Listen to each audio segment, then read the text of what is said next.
बिस्मिल्लाहिर्रहमानिर्रहीम। आज हम डिस्कस करेंगे किंगडम एनिमेलिया। और किंगडम एनिमेलिया में कौन से ऑर्गेनिज्म हैं जो इंक्लूड हैं और इनके पास कौन सी प्रॉपर्टीज होती हैं जिनकी वजह से हम इन्हें किंगडम एनिमेलिया में रखते हैं।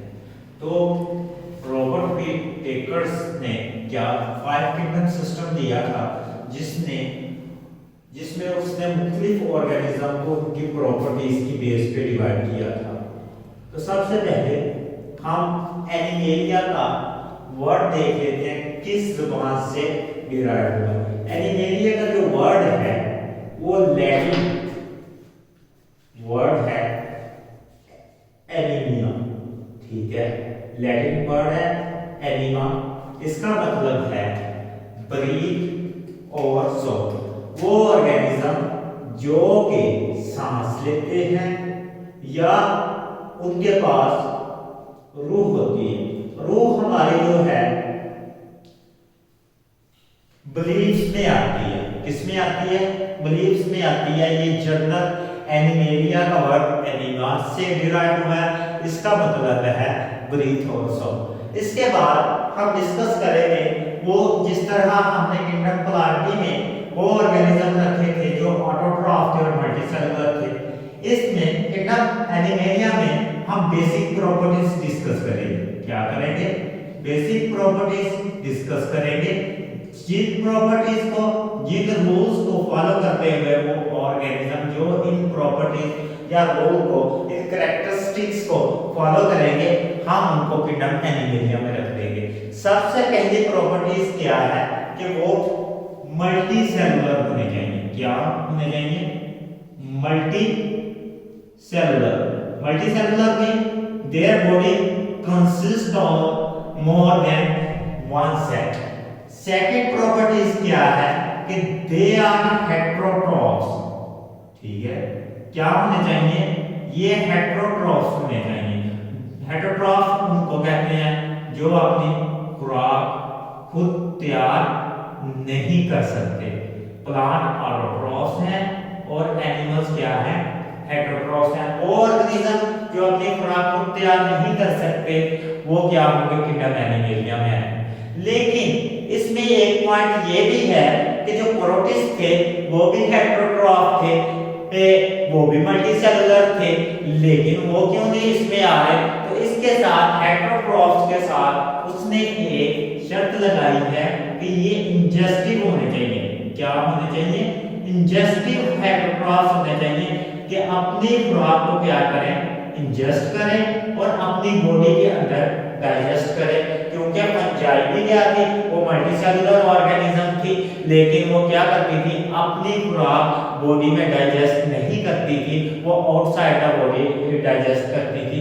इस वजह से वो इससे डिफरेंट किंगडम में आई। और भी इसकी बहुत सारी प्रॉपर्टीज हैं जिसकी वजह से हमने उसको डिफरेंट किंगडम में रखा। तो ये क्या होगा? इनका मोड ऑफ न्यूट्रिशन होगा इंजेस्टिव। और सेकंड हो गया मोड ऑफ न्यूट्रिशन, एक हो गया इनकी सेलुलर बॉडी ऑर्गेनाइजेशन कैसी होनी चाहिए? मल्टी सेलुलर होनी चाहिए।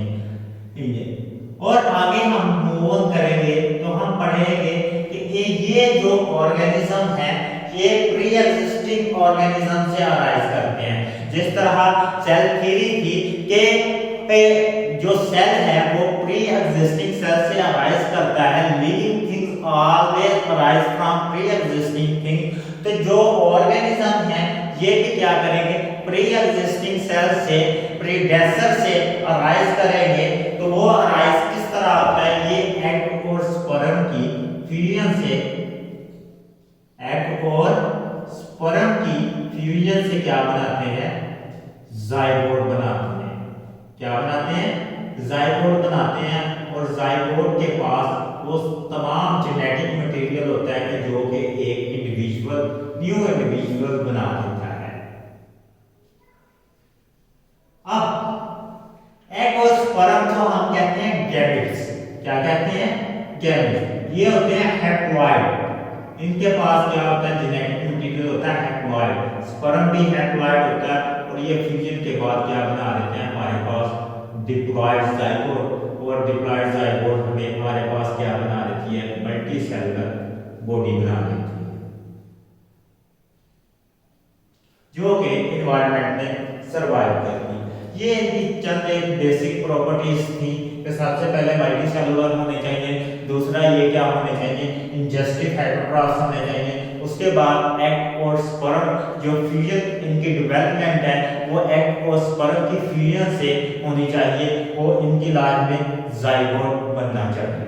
इनकी एक और स्टेज है जो कि ऑर्गेनिज्म को, क्योंकि हमने पढ़ा है कि जो प्रोकैरियोट्स हैं इनमें ब्राउन एल्गी, रेड एल्गी ये भी मल्टी सेलुलर है। हम इनको सिंपल मल्टी सेलुलर ऑर्गेनिज्म कहते हैं। मल्टी सेलुलर की दो टाइप हैं, यहां पे मल्टी सेलुलर ऑर्गेनिज्म की दो टाइप है, एक है सिंपल, एक है कॉम्प्लेक्स। तो जो और एनिमल्स हैं वो कॉम्प्लेक्स मल्टी सेलुलर हैं। वो क्या है, कॉम्प्लेक्स मल्टी सेलुलर है। सिंपल मल्टी सेलुलर में एक स्टेज होती है ब्लास्टुला, डेवलपमेंटल स्टेज है, हम इसको पढ़ेंगे। ब्लास्टुला स्टेज फॉर्म नहीं होती, लेकिन कॉम्प्लेक्स में ये वाली स्टेज होती है, ब्लास्टुला फॉर्म होती है, मीन के ब्लास्टुला स्टेज फॉर्म होती है। तो सिंपल में क्या होती है, ब्लास्टुला स्टेज फॉर्म नहीं होती, और कॉम्प्लेक्स में क्या होती है, ब्लास्टुला स्टेज फॉर्मेशन होती है। तो इसका मतलब ये एनिमल्स की एक बेसिक प्रॉपर्टीज में है कि इनकी जो डेवलपमेंटल स्टेज है, डेवलपमेंटल स्टेज उसमें क्या होगा, ब्लास्टुला फॉर्मेशन लाजमी होगी। क्या होगी स्टेजेस में, ब्लास्टुला फॉर्मेशन लाजमी होगी। हम इसको आगे जाकर डिस्कस करेंगे जब हम डेवलपमेंट की लीनेज की टाइप्स पढ़ेंगे, तो तब हम इसको ब्रीफली डिस्क्राइब करेंगे कि ब्लास्टुला होता है। तो हमने बेसिक प्रॉपर्टीज पढ़ ली, मल्टी सेलुलर्स हैं, मल्टी सेलुलर के बाद हेटेरोट्रॉफ्स हैं, हेटेरोट्रॉफ्स के बाद उनका mode of digestion, mode of nutrition है वो क्या है, इंजेस्टिव है। उसके बाद ये न्यू इंडिविजुअल जो अराइज होता है वो एग और स्पर्म की फ्यूजन के बाद होता है, और एग क्या होता है वो लार्ज साइज होता है, स्पर्म स्मॉल साइज होता है, और क्या मिलकर दोनों बना देता है ग्रेट जाइगोट। वो जाइगोट आगे क्या बनाता है, इंडिविजुअल बना देता है। आगे डेवलपमेंटल स्टेजेस में ब्लास्टुला फॉर्मेशन लाजमी होती है, क्योंकि मैंने कह दिया कि मल्टी सेलुलर ऑर्गेनिज्म प्रोटिस्टा भी होते हैं, और क्या होते हैं, प्रोटिस्टा भी होते हैं, और क्या होते हैं, एनिमेलिया भी होते हैं। तो एनिमेलिया वाले और प्रोटिस्टा वाले में यही डिफरेंस है कि इनमें जब डेवलपमेंटल स्टेजेस होती है ब्लास्टुला नहीं बनता, और इनमें क्या होता है, डेवलपमेंटल स्टेजेस के दौरान ब्लास्टुला बनता है, इनके दौरान ब्लास्टुला बनता है। तो अब हम एनिमल को क्लासिफाई किया गया है into different groups, into different categories on the basis of their properties.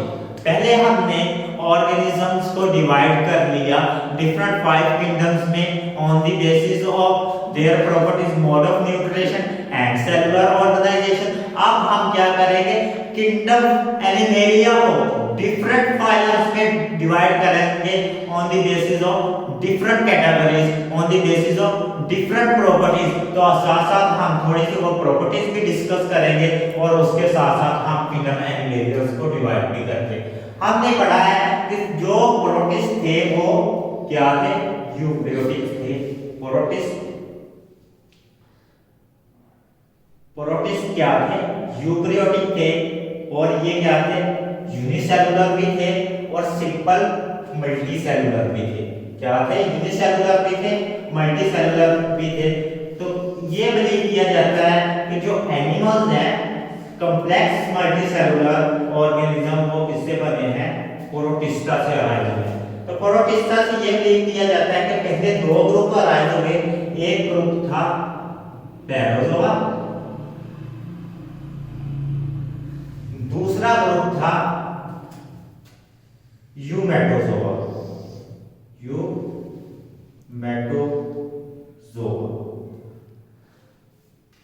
तो जोआ का मतलब है एनिमल, ठीक है, प्रोटिस्टा को हम क्या कहते थे? प्रोटोजोआ भी कहते थे।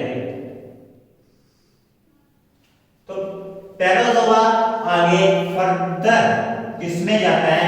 ये डेवलप होता है, इसके जो मेंबर्स हैं वो पोरीफिरा, इसके जो मेंबर हैं वो है पोरीफिरा। पोरीफिरा का मतलब होता है इनकी बॉडीज में पोर होते हैं और हम इनको डिवाइड करते हैं on the basis of tissue organisation. जिन ऑर्गेनिज्म में टिश्यू नहीं होते, लैक ऑफ टिश्यू ऑर्गेनाइजेशन होती है, ठीक है, लैक ऑफ टिश्यू, उनको हम प्लेस करते हैं पैराजोआ में, और इसकी एग्जांपल है पोरीफिरा। और जिनमें टिश्यू होते हैं हम उन्हें क्या कहते हैं? यूमेटोजोआ में। ट्रू टिश्यू इनमें होते हैं, यू हैविंग टिश्यू प्रेजेंट। तो इसका मतलब वो ऑर्गेनिज्म जिनमें टिश्यू नहीं होंगे वो पैराजोआ में फॉल कर जाएंगे, वो ऑर्गेनिज्म जिनमें टिश्यू होंगे वो यूमेटोजोआ में फॉल कर जाएंगे। अब यूमेटोजोआ को आगे फर्दर दो सब ग्रुप में डिवाइड किया गया है। सब ग्रुप में दो में डिवाइड किया गया है। एक है किंगडम, ठीक है, एक है सब ग्रुप रेडिएटा, दूसरा है बाइलेट्रिया।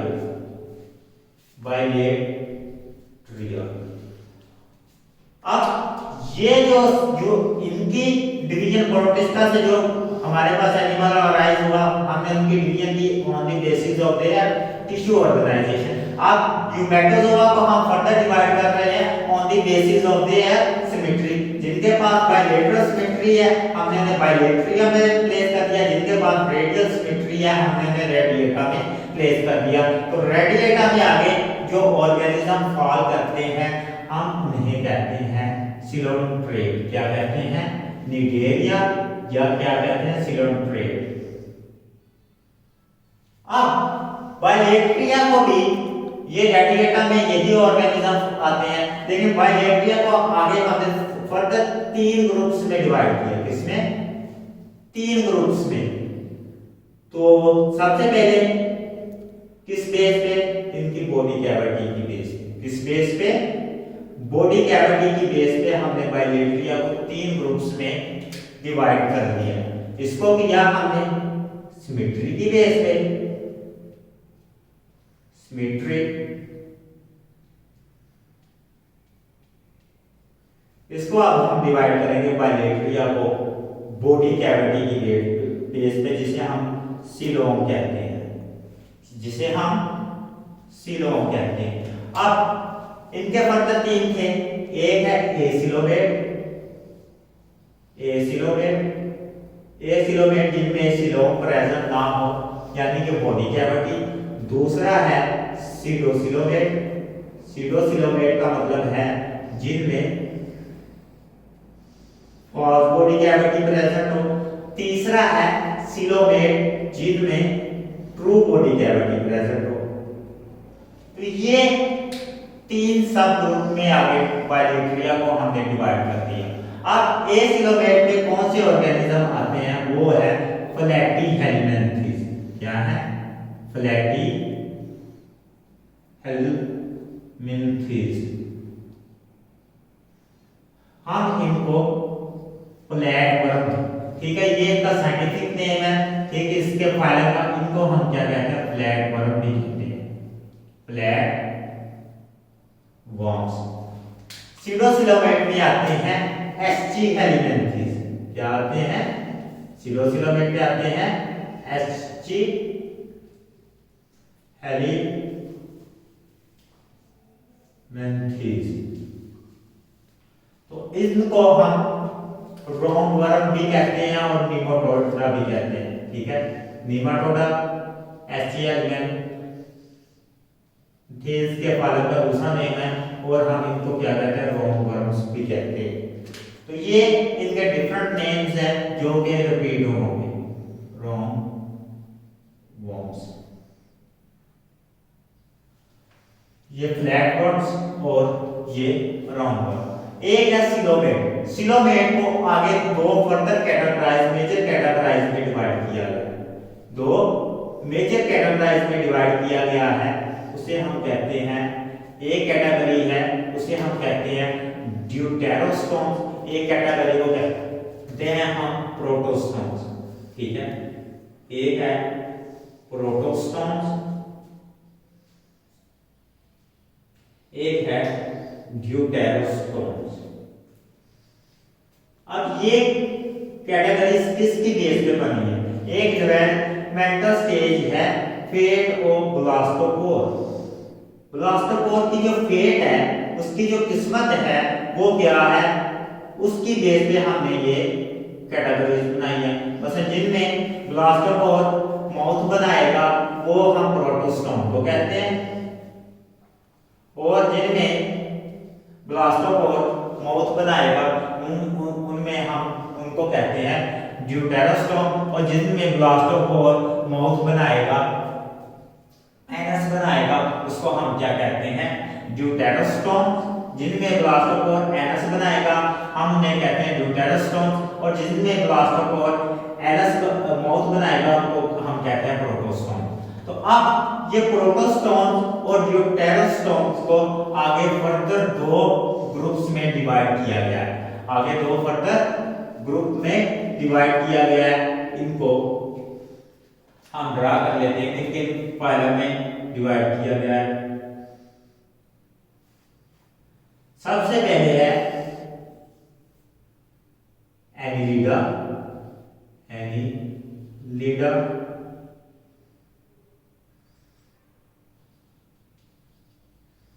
नेक्स्ट है हमारे पास आर्थ्रोपोडा, उससे नेक्स्ट है हमारे पास मोलस्क।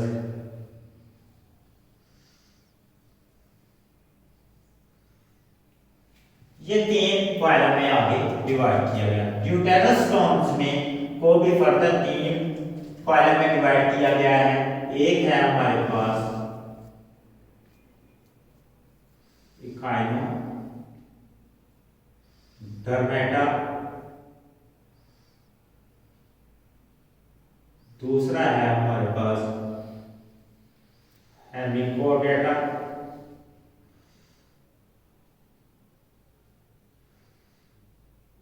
तीसरा है हमारे पास ओडेटा। तो ये है एनिमल की क्लासिफिकेशन। अब हम इसको थोड़ा सा दोबारा रिवाइज कर लेते हैं कि सबसे पहले जो ऑर्गेनिज्म थे वो प्रोटिस्टा थे, यूनिसेलुलर थे या सिंपल मल्टीसेलुलर थे, उनसे एनिमल अराइज हुए। एनिमल्स को हमने दो कैटेगरीज में सब किंगडम में डिवाइड किया, मेटोजोआ, यूमेटोजोआ और पैराजोआ में, on the basis of there present of the tissue. जिनमें टिश्यू प्रेजेंट थे हमने उनको कह दिया यूमेटोजोआ, जिनमें टिश्यू नहीं प्रेजेंट थे हमने उनको कह दिया पैराजोआ। पैराजोआ यूमेटोजोआ को आगे फर्दर दो कैटेगराइज में डिवाइड किया गया। एक कैटेगरीज थी बाइलेट्रिया, दूसरी कैटेगरीज थी रेडिएटा। अब इनको किस बेस पे यूमेटोजोआ को डिवाइड किया गया? वो थी सिमेट्री। जिनके पास बाइलेटरल सिमेट्री थी उनको बाइलेट्रिया में रख दिया गया, जिनके पास रेडियल सिमेट्री थी उनको रेडिएटा का नाम दे दिया गया। अब बाइलेट्रिया को फर्दर तीन में डिवाइड किया गया, सिलोमेट, सिलोसिलोमेट और एसिलोमेट। और ये किस बेस पे डिवाइड किया गया था? ये सिलोम की बेस पे डिवाइड किया गया था। मीन के जिनके पास बॉडी कैविटी थी उनको सिलोमेट कह दिया, जिनके पास बॉडी कैविटी थी उनको एसिलोमेट कह दिया, और जिनके पास बॉडी कैविटी नहीं थी उनको क्या कह दिया? और सिलोसिलोमेट। और जिनके पास नहीं थी हमने उनको क्या कह दिया? एसिलोमेट कह दिया। अब सिलोमेट को हमने फर्दर दो ग्रुप में, मेजर ग्रुप में डिवाइड किया on the base of the fate of blastopore. जो प्रोटोस्टोम थे उसमें ब्लास्टोपोर क्या बनाता था? माउथ बनाता था। लेकिन जो ड्यूटेरोस्टोम थे उसमें क्या था? ब्लास्टोपोर क्या बनाता था? एनस बनाता था। और प्रोटोस्टोम को आगे फर्दर हमने तीन फाइलम में डिवाइड किया, एनिलिडा, आर्थ्रोपोडा और मोलस्का। और ड्यूटेरोस्टोम को भी हमने तीन फाइलम में डिवाइड किया, इकाइनोडर्मेटा, हेमिकोडेटा और कोडेटा। ये फाइलम्स क्या हैं? ये हम इसलिए स्टडी करते हैं ताकि हम ऑर्गेनिज्म को डिफरेंट ग्रुप्स में अपनी फैसिलिटी के लिए डिवाइड कर सकें। अब थोड़ा सा ये है कि इनकी इंपॉर्टेंस क्या है। ये जो पार्ट है ये एनिमल्स की डाइवर्सिटी को भी अंडरस्टैंड करने के लिए बहुत ज्यादा हेल्पफुल है। ठीक है, आप ऑर्गेनिज्म की प्रॉपर्टीज को स्टडी करना चाहते हैं, किसी भी एनिमल्स की प्रॉपर्टीज को स्टडी करना चाहते हैं, तो हम ये फाइलम को फॉलो करते हैं, इस फाइलम के डिविजन टूल को। तो थैंक यू।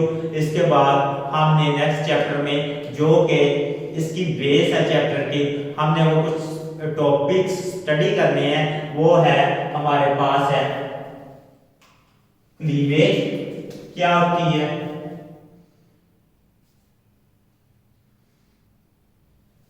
क्लीवेज क्या होती है, ठीक। उसके बाद हमारे पास है मोरुला क्या होती है।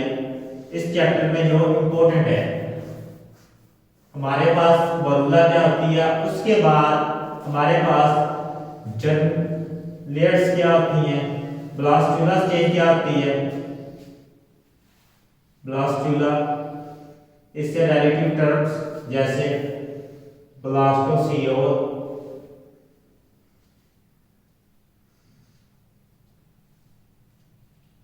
ब्लास्टोसिस्ट, ब्लास्टोसिस्ट, ठीक, ब्लास्टोड्रम। ये वाली जो टर्मिनोलॉजीज हैं ये रिपीट होनी है। इसके बाद ब्लास्टुला के बाद हमारे पास हमने जर्म्स लेयर के बारे में पढ़ना है, जो कि वो इन को डिवाइड करने के लिए, इनको कैटेगराइज करने के लिए यूज करेगा। हमें टाइप्स ऑफ क्लीवेज भी पढ़ना है, कौन से ऑर्गेनिज्म में किस टाइप की क्लीवेज होती है। तो इंशाल्लाह नेक्स्ट लेक्चर में हम इस टॉपिक के साथ मिलेंगे।